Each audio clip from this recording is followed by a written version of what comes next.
Continuamos, estamos en la tertulia de este miércoles 3 de marzo de 2021, edición especial de la Mesa de Análisis Político. Nos acompañan Fernanda Boidi, Antonio Cardarello, Federico Irazábal y Diego Luján.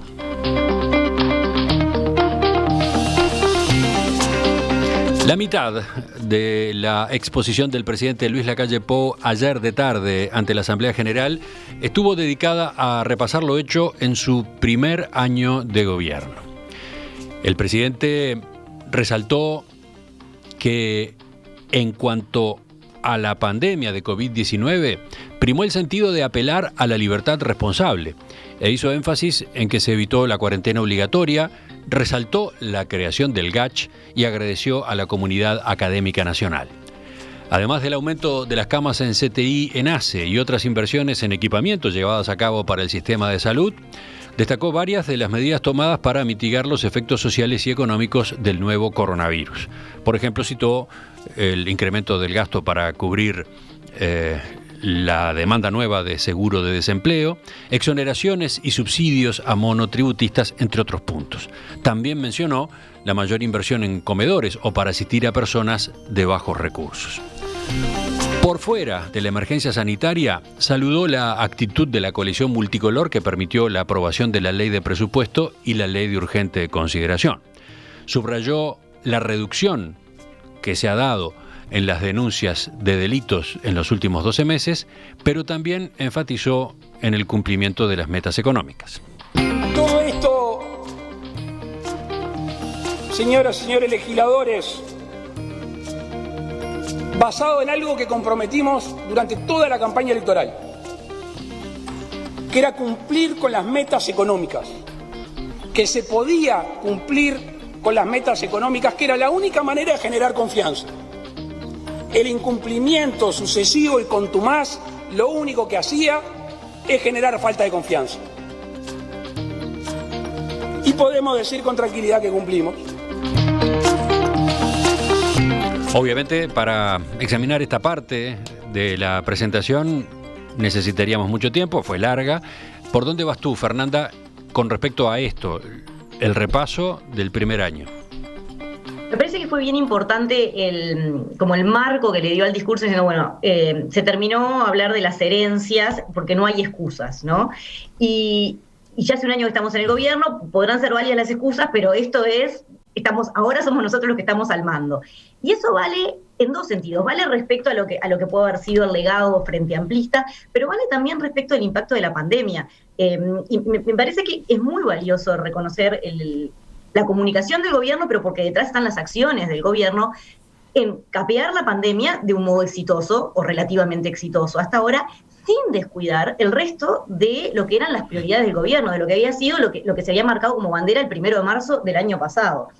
Entonces, me parece que fue un discurso interesante al relatar todos los hechos. Federico decía, bueno, se puede haber tornado aburrido para los televidentes. Está bien, pero los televidentes eran la audiencia secundaria, la audiencia primaria era el Parlamento. ¿Sí? Estaba hablando para los dos públicos, claramente, ¿no? Sí, sin duda. Sobre todo en un momento como era el del Parlamento. En un momento como este del desarrollo de las telecomunicaciones, en el que una transmisión como la de ayer, la de la señal del Poder Legislativo, no solamente se ve en televisión, ¿no? Ni se escucha por radio, está disponible en cualquier teléfono, en cualquier tablet, ¿no? En cualquier computadora. Sin duda, pero hubo otros productos de comunicación destinados a otras audiencias. El contexto era el Parlamento y se mantuvo la solemnidad, lo que decíamos hace un rato, ¿no? Era un discurso que, si bien evidentemente iba a trascender el ámbito del Parlamento, se transmitió directamente desde los canales de comunicación presidencial y por otras múltiples canales. El ámbito era el del Parlamento, entonces estaba en algún sentido ajustado a un discurso parlamentario. Evidentemente corto, los discursos parlamentarios a veces son mucho más largos, las intervenciones parlamentarias incluso. Pero entonces, me parece que era bien importante esto de marcar la cancha. Bueno, se terminaron las excusas, hicimos todo esto en pandemia y hubo un reconocimiento ahí, me parece bien importante, a las capacidades instaladas y al mismo tiempo al esfuerzo de todos los ministerios. Él, cuando citaba las acciones, en más de una ocasión habló de esfuerzos de ministerios puntuales y la interacción entre los ministerios. Y esto me parece que tiene como un doble guiño del esfuerzo de coordinación que hizo el gobierno, pero el esfuerzo de coordinación que hay atrás de los actores de la coalición, ¿no? Una de los ministros estrella era el ministro más desconocido, probablemente uno de los ministros más desconocidos que teníamos, que Salinas, que venía de Cabildo Abierto, un partido nuevo sin tradición. Entonces me parece que hay como mucho guiño de hicimos todo esto y lo hicimos en el marco de la coalición. Algo que quedó explícito o implícito, que en algún sentido contrarresta un poco esto que decíamos antes, bueno, hay una hiperpresidencialización de la comunicación, sí, está bien, pero al mismo tiempo hay un reconocimiento claro a que ha sido un trabajo conjunto. Tú te detenías recién, Fernanda, en lo que dijo Lacalle Pou prácticamente al comienzo. Hoy no venimos a hablar de herencias. Y sí, efectivamente llamó la atención ese posicionamiento, porque había curiosidad, ¿no? ¿Con qué tono hablaría? Bueno, no es momento, dijo. Sin embargo, en la memoria escrita que se remitió a la Asamblea General, sí hay mucho de pasar cuentas a propósito de la herencia del gobierno anterior, de los gobiernos de Frente Amplio. Es curioso ese contraste, ¿no? ¿Quién sigue? Diego, ¿vamos con Luján? Bueno, a ver, creo que respecto a este último punto que tú mencionabas, Emiliano, efectivamente, no haber mencionado demasiado ni sistemáticamente la herencia, creo que de alguna manera marca un punto de inflexión, quizás, vamos a ver, respecto de cómo el gobierno se para en cuanto a la función de gobernar, ¿no? Hasta ahora, el primer año del gobierno de Lacalle Pou y de la coalición multicolor, en mi opinión, fue un gobierno con un gran espejo retrovisor, ¿sí? Es decir, fue un gobierno que construyó un relato muy eficiente que le sirvió para ganar, pero que lo extendió durante todo su primer periodo de gobierno. Es decir, todas las acciones de gobierno estaban deliberadamente orientadas a diferenciarse de los gobiernos del Frente Amplio, ni siquiera del último gobierno, de todos los gobiernos del Frente Amplio. Lo cual, para mi gusto, era una debilidad muy importante del gobierno, y a mí me parece que en este punto quizás el presidente haya decidido de alguna manera inaugurar una nueva etapa, ¿no? En la cual él mismo se encargó de decir se terminaron las excusas. Yo creo que eso también opera como marcar una línea de base, ¿no? Es decir, pasar a la línea de base del 1 de marzo de 2020 al 1 de marzo del 2021. ¿Por qué? Y bueno, tiene mucha lógica, ¿no? El 2020 fue un año muy malo desde el punto de vista económico. Yo, de hecho, recién cuando se mencionaba en el audio que el presidente decía que se cumplieron las metas, yo honestamente lo digo con todo respeto, no entiendo muy bien a qué metas se refiere desde el punto de vista económico, ¿no? Porque el presupuesto empezó a regir a partir del 1 de enero de 2021. Por lo tanto, las metas se empezarán o no a cumplir a partir de este año. Quizás a lo que se refiere el presidente es a que efectivamente se llegó a un ahorro quizás de la magnitud de la que estaba prevista. Ahora, lo cierto es que la economía, todo parece indicar, va a caer casi que el doble de lo que estaba estimado, ¿no? Entonces, a mí me parece que pasar una línea de base a 1 de marzo del 2021 implica decir nosotros arrancamos desde acá. Y todo el año 2020 queda a la cuenta de no sé quién. Ahora, por último, en esta primera intervención, me da la impresión de que también la rendición de cuentas, que fue, como se dijo en el bloque anterior, muy completa, muy exhaustiva, por momentos con un tono notarial, administrativo casi. Uno cuando habla el presidente espera cierto, yo no sé cómo decirlo, cierto vuelo, ¿no? Temático, ¿no? Es decir, esperamos que nos muestre las grandes líneas programáticas, los sueños que le promete o que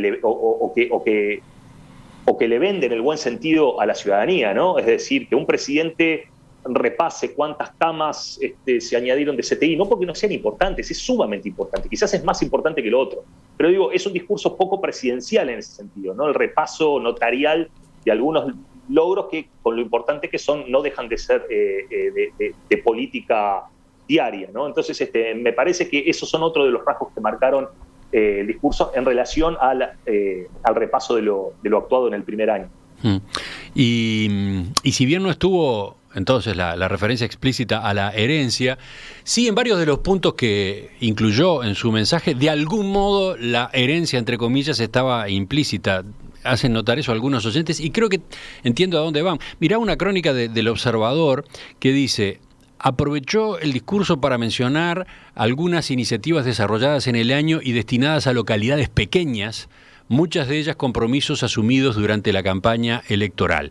Eso incluyó varios guiños al interior rural y profundo, desde la promesa de alcanzar el 100% de electrificación rural hasta la reivindicación de la campaña de erradicación de la mosca de la bichera. De algún modo estaba haciendo un contraste también, ¿no? Con las gestiones anteriores, con los gobiernos completamente anteriores. de acuerdo con el mensaje del oyente. Creo que efectivamente hubo un interés deliberado por resaltar ese tipo de lo que en ciencia política llamamos de las constituencies, ¿no? Es decir, los pequeños electorados que configuran la base electoral del Partido Nacional, que como todos sabemos y especialmente quedó demostrado en las elecciones departamentales, donde el Partido Nacional hizo una excelente elección en el interior. Creo que fue una buena estrategia del presidente reivindicar ese tipo de logros, más allá de que la gran política pública de alcance nacional, la provisión de bienes públicos, quizás haya quedado en un segundo plano.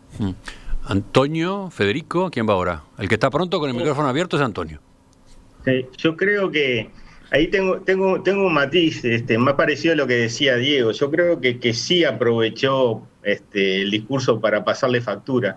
Puede decir, bueno, no voy a mencionar la herencia, aunque bien podría hacerlo, como decir, no voy a decir que Antonio es pelado, pero si ustedes lo miran, me parece que fue bastante explícito. Y después, cuando se refirió al tema de la pandemia y resaltó, como lo había hecho en su discurso de Asunción, el tema de la libertad y la importancia que el gobierno le da a la libertad, dijo, no caímos en el facilismo o algo así de los que pedían la cuarentena.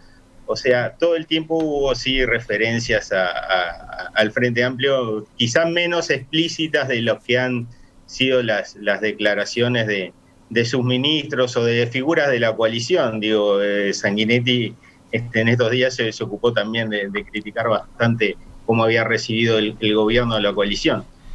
Y creo que para no enumerar todas las cosas que mencionó, creo que lo que se puede distinguir es esto de la importancia de la libertad y después el tema de reivindicar el papel del Parlamento. Una vez más, no solo con su presencia, sino que reivindicó el rol que jugó el Parlamento, y ahí también hay otro contraste con lo que fueron los gobiernos del Frente Amplio.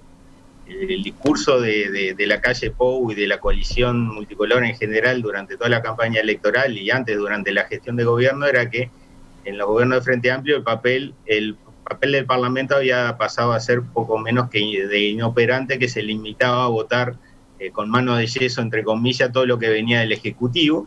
Y la calle ayer recalcó el papel que habían tenido los socios de la coalición en el Parlamento haciendo modificaciones que habían sido atendidas, tanto del Partido Colorado como el Cabildo Abierto como el Partido Independiente, e incluso en algún momento señaló en algún artículo también participó en su modificación la comisión. Me parece que ahí van algunas señales importantes, y también ahí se aprovechó para contrastar con el Frente Amplio y para criticarlo en forma indirecta. Federico. Coincido con lo que manifestaban los compañeros respecto del no voy a hablar de tal tema o no vamos a decir qué, y lo estaba diciendo, ¿no? En realidad es una manera muy sutil de marcar la contra con la gestión anterior, ¿no? El contraste con la gestión anterior creo que lo manejó bien. Respecto del alcance de ayer del discurso, ¿no? Durante la transmisión del mismo, la cuenta de presidencia de Twitter publicó alrededor de 30 placas que resumían también algunos de los logros que el presidente estaba manifestando en el momento. O sea, eso para marcar un poco cómo los distintos medios fueron siguiendo también esta comparecencia del presidente, que además tiene un tema, ¿no? No fue solo el presidente. Y por eso me pareció también destacable el llamado a, bueno, no hablemos de la herencia, esto es como de acá para adelante. Ayer estaba el presidente, estaba la bancada de la coalición y estaban los ministros. Entonces, fue como me parece que fue como un llamado a decir, bueno, a partir de ahora miramos para adelante, ya no hablemos de herencia, no hablemos de esta situación anterior. Agrego yendo a la imagen, que la transmisión de televisión, la de Presidencia de la República, se encargaba de ir mostrando a los ministros, mostrando a los jerarcas aludidos en distintos momentos del mensaje, ¿no? Sí, ponchaba, ¿no? Hubo pocas alusiones personales, ¿no? Creo que la única figura de las que estaba allí presente en el recinto a la que fue aludida personalmente fue la ministra de Economía. Pero en general, bueno, el mensaje era para todos. Y me interesa destacar respecto de la forma que Diego lo señalaba al principio, ¿no? De cómo Lacalle cuidó, en este caso, de hablarle a electorados que le son muy, muy queridos y muy cautivos en cierto sentido, ¿no? Ese electorado del interior, chiquito, de pueblos. Yo creo que alcanzaba con decir que se inauguraron un número determinado de camas de CTI y no decir que se inauguraron 3 en Florida, 4 en Cerro Chato. Eso es una señal de que el presidente está mirando a sus pequeños grupos de electores que hacen después a la masa, ¿no? La alusión a la paloma de Durazno y la conversación con los jóvenes respecto de la preocupación por la mosca de la bichera es un guiño claro, diciendo además que los que conocemos la vida de campo. Conocemos la vida de campo, ¿no? Es decir, el presidente se puso en varios lugares de manera directa y personal para marcar eso, que lo hace muy bien, que eso sí, creo que fue el momento más Lacalle de todo el discurso. Uh-huh. Fue creo que el único resquicio que el presidente tuvo como para poner su estilo a un mensaje y a un discurso que venía muy cuadrado, muy pautado, muy notarial contable, ¿no? De enumeración de ítems, y creo que fue el único momento donde el presidente medio que se corrió un poquito y pudo desplegar algo que él hace muy bien en sus intervenciones, que es hablarle a determinados sectores cuando no a determinadas personas, ¿no? Aludir a alguien que está en el auditorio. Ese es un recurso muy usado por su padre, muy usado por su bisabuelo, cuentan también. Por Herrera. Es decir, es muy, muy blanco esa cuestión de la cercanía, de una forma de vivir la política y de hacer política muy cercana. Y creo que ayer se vio muy claramente. Sí, incluso cómo se le complicó cuando tuvo que cortar con esa enumeración, ¿no? Él dijo, lamento no poder seguir con los ejemplos porque muchos de ellos o todos ellos son muy caros a nosotros por una razón o por la otra, ¿no? Sí, pero sin embargo, más allá de esa impronta que es clara de su estilo personal, ¿sí? De cómo ha construido su carrera política, yo creo que era bien importante esta enumeración de acciones menores. Habló incluso de una cobertura especial a los cañeros y a los trabajadores citrícolas del norte, y después cuando detalló otras medidas de mayor o menor magnitud en lo social, porque ahí está una de las principales críticas de la oposición al gobierno. Es decir, bueno, ok, sortió muy bien la pandemia desde el punto de vista de la salud, pero no tanto desde la economía. Y esas acusaciones que van como más en el sentido de la falta de sensibilidad social, y me parece que el detalle venía también por ese lado. Dice, bueno, ojo, porque hemos estado haciendo esto, invertimos tanta plata en los seguros de paro, extendimos la cobertura a esta gente. Bueno, el listado es exhaustivo y se ve en los medios hoy. Y me parece que fue deliberado también en ese sentido, en algún sentido de aportar evidencia para cortar el relato de la falta de sensibilidad social. Me parece que venía por ahí la estrategia mucho más que por una impronta de estilo personal discursiva.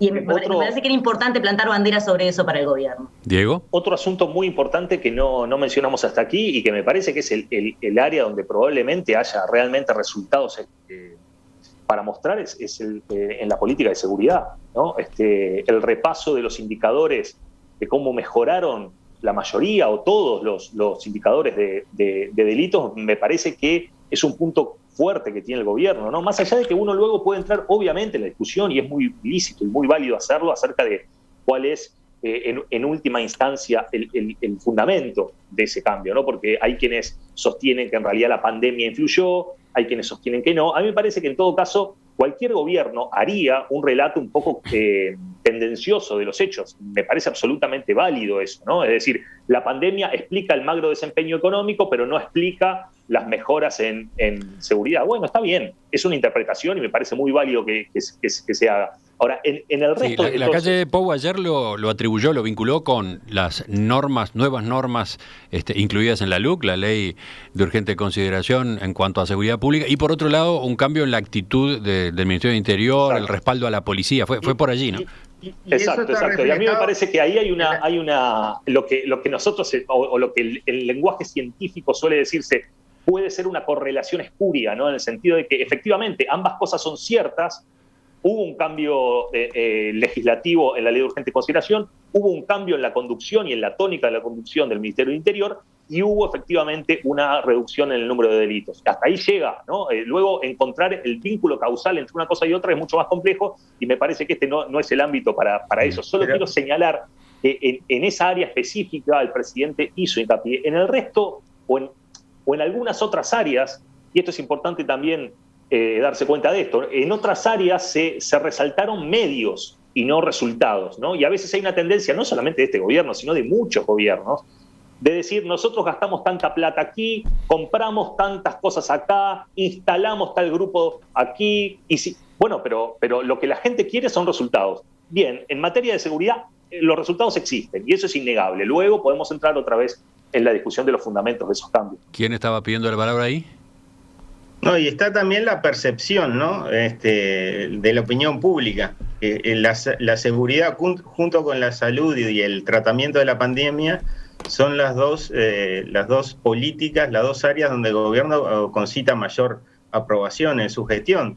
Si bien la oposición discute algunos indicadores en términos de la política de seguridad, y como decía Diego, recién lo atribuye más a la pandemia que a la política de gobierno, lo importante es lo que percibe la opinión pública. Y esta percibe que el cambio en seguridad se debe al cambio en la actitud de gobierno.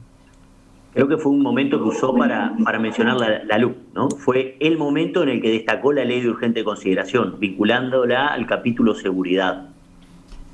Yo tengo un último también lo hizo a propósito de la inclusión financiera, ¿no? Fue otro de los párrafos del mensaje. Pero acá fue muy explícito. Tengo un último apunte que sí es un punto del discurso que quedó como colgado, porque acá teníamos rendición de cuentas y propuestas, ¿no? Pero hay un bloque que él medio también lo denominó como de desafíos, ¿no?